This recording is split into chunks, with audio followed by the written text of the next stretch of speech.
автобускиот превоз, односно превозот на приватниците или приватните превозници има голем проблем во изминатиот период, околу 4 месеци.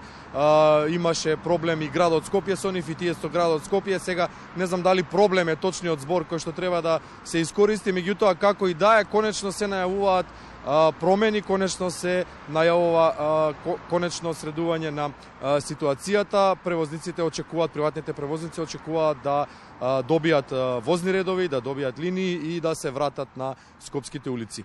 Сега се 3 страни во приватниот превоз, од едната, од Владко Тодоровски, кој е представник на едната. Ова утро ќе ја добиеме информацијата што ќе се случува попладнево во град Скопје, дали конечно јавниот повик е објавен, ќе биде објавен и како ќе тече понатаму процедурата. Здраво, Доро Недов.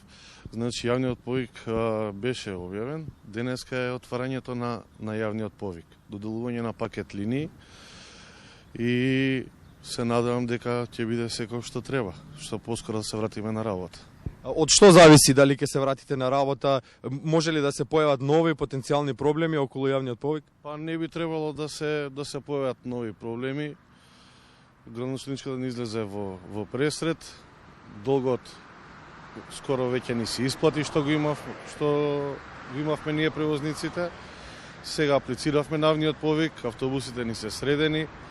Во иднина да ги обновиме и за сега не би требало да има никаков проблем.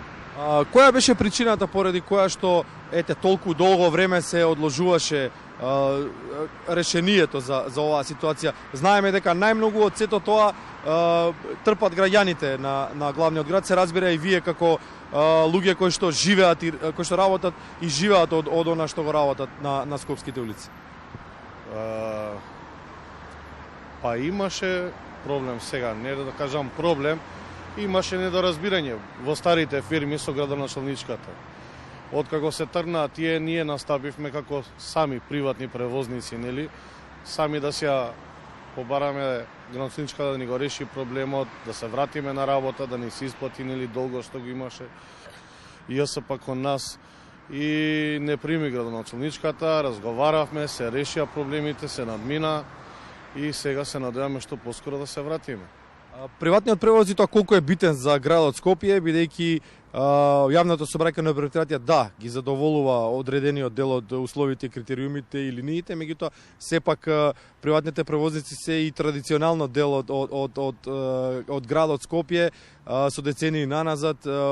Згора на тоа приватниот превоз е една гранка од нашето стопанство која што анимира многу луѓе, која што храни многу семејства, така што би сакале да ги видиме на градските улици повторно. Колку приватните превозници сега ќе ги задоволат новите критериуми и колку во овој период што помина успеавте да се преекипирате, доекипирате и слично? Значи, претходно што си возевме, остануваме истите автобуси, остануваат, истите превозници, не е ништо променето, истите возни редови се, меѓутоа како и претходно пред да застанеме што ги задоволувавме потребите, сега ќе ги пробаме да ги задоволиме уште повеќе потребите на граѓаните, да нема доснења, да нема каснења, да биде на време превозот и се надевам во иднина и да ги обновиме автобусите и да има модерно град Скопје. Има ли услови во оваа економска констелација, во овој живот кој што трае во моментов, кој што се соочува со финансиски економски проблеми на сите нивоа, има ли услови и реални услови приватните превозници да успеат да набават автобуси нови, модерни, современи и да се движат по улиците на градот Скопје? Допред да застанеме со работа немаше услови, бидејќи бевме премногу малку платени. Меѓутоа сега со новиот договор со град Скопје, со градоначалничката, значи има шанси да се смени цената, да биде покачена, да имаме субвенции, да го обновиме сообраќајот. Значи нели не може се во животот да биде розово, мора да има некаде да кочи, во наводници ќе кажеме, да. Кој е моментот кој што вам ви задава најмногу проблеми во функционирањето? Па моментално сега немаме проблеми, меѓутоа кој ќе почнеме со функционирање не би требало да има исто така проблеми, бидејќи како што реков, треба да разговараме за цената, за обновување на сообраќајот на автобусите, и да биде секој што треба, кој што го најави градоначалничката модерно Скопје.